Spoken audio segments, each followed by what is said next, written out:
At yun nga, tanong ko sa inyo, kung napagsasamantalahan ba yung dalawang angel niya? Kasi minor yan eh. Walang damay-damay. Ibig sabihin, lahat yan, basta kalingap, content nila, content ko rin. Wala tayong pipiliin dito, lahat yan.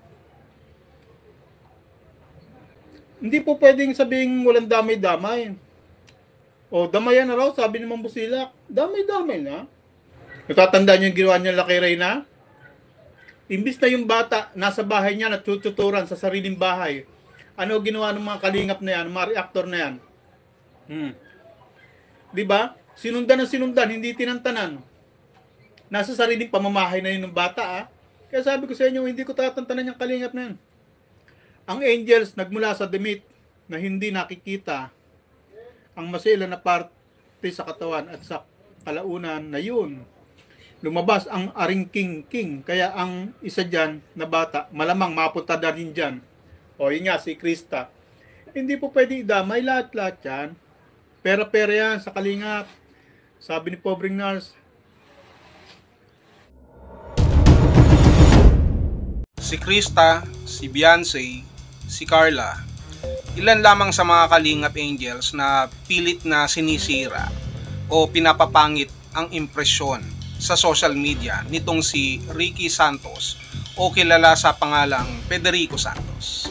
Itong taon na ito na si Federico Santos na mismong ginagamit ang sitwasyon ni Reyna na kaya niya raw binabanatan at idinadamay ang mga kalingap angels ay dahil daw sa pandadamay ng mga reactors ng kalingap na tinitira si Reyna, na kung saan alam naman natin na walang katotohanan. At ito ay paraan niya lamang para magka-content in expense of Kalingap Angels, in expense of Kalingap. Kung baga, pinapalabas niya na mayroon siyang kredibilidad. Kaya siya bumabanat sa Kalingap, wherein ang gusto niya lamang ay kumita. Kung baga, itinaya niya na yung kaluluwa niya, no? Yung reputasyon niya, no? Yung respeto sana na matatanggap niya pa sana sa kanyang pamilya, sa kanyang mga kamag-anak at mga kaibigan, subalit ito po ay ipinagpalit niya na. Sabihin na natin na nagka-abuse siya o kikita siya sa pamamaraan na ganito.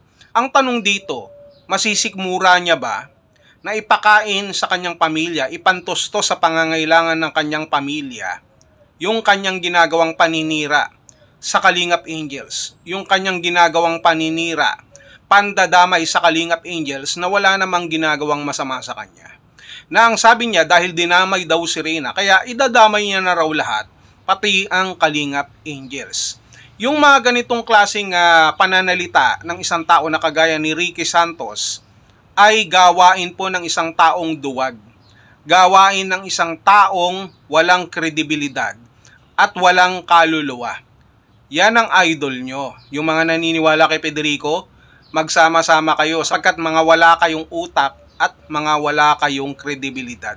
At itong si Ricky Santos ay talaga naman nag-i-enjoy at panay ang banat sa Kalingap Angel sapagkat hindi ko siya masyadong sinasagot dahil nga wala naman siyang kakwenta-kwenta. Umiiwas sa issue at ayaw sagutin yung mga issue na itinatanong sa kanila sapagkat huling-huli sila, pasok na pasok sa banga. Kaya ang gagawin na lamang nila, iiwas at mangbabato ng iba. Yan ang ginawa nila. Uulitin ko, ang katwiran nila dahil daw kinalaban si Reyna, dahil daw kinontent si Reyna, dahil daw sinisira si Reyna. Ang tanong ko dito, sino ang mga sumisira kay Reyna?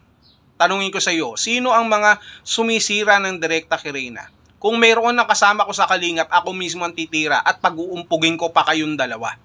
Sabihin mo nga sa akin, meron ba? Meron direkta? Kung meron man pero yung ginawa mo na, pinangkabuhayan mo na talaga no, ang Kalingap no. Na-monetize ka, nagkaroon ka ng subscribers dahil maraming mga ayaw sa Kalingap, no, ayaw sa kabutihan, sa ginagawa ng iba na iyong mga kakampi ngayon. Yan yung mga marites na mga walang magawa sa buhay at mga kagaya mong demonyo.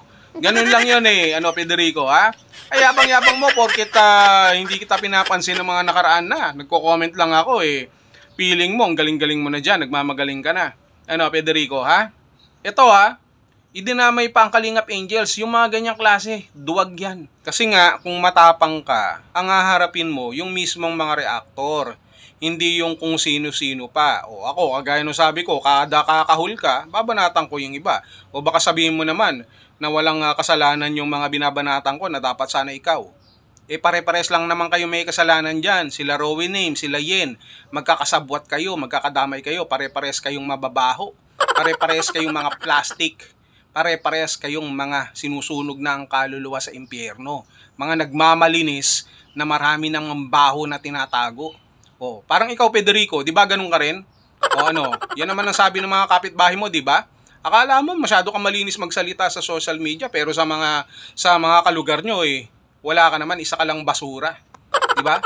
O, idadamay mo pa si Carla, si Beyonce, ngayon naman si Krista, sinasama mo na rin. O, para ano? Ha? O kaya kayo mga Jomcarl 18, Jomcarl 23, mga ka-Etsy, mga ka-Krista, no, mga Mikris tandem dyan, alam nyo na ang gagawin nyo dito, na imbis na kayo ang magbangayan dyan, ito ang dapat nyong pinagtutulungan. Ito yung mga ganitong klaseng tao, ang dapat ninyong gawan ng aksyon. Kaya sa pagkakataon na ito, dahil binabanatan, no, yung inyong mga paboritong love teams, na wala namang kaalam-alam, na wala namang kasalanan, ipagtanggol ninyo.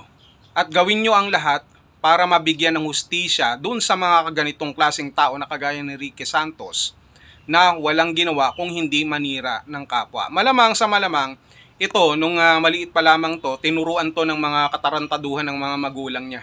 Tinuruan, no, ng kanyang mga magulang na mambastos, mandamay ng iba, at ibenta ang kaluluwa, ibenta ang prinsipyo.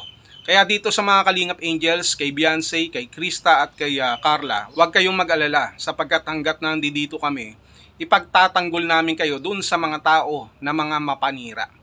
Sapagkat yung mga ganitong klaseng tao, walang puwang sa mundo, walang kredibilidad. Wala na lahat, pati kaluluwa binenta na. Tandaan nyo yung pagmumukha ng tao na yan, yan ng tao na duwag, walang pakinabang at dapat ikahiya ng kanyang pamilya. Yun lang.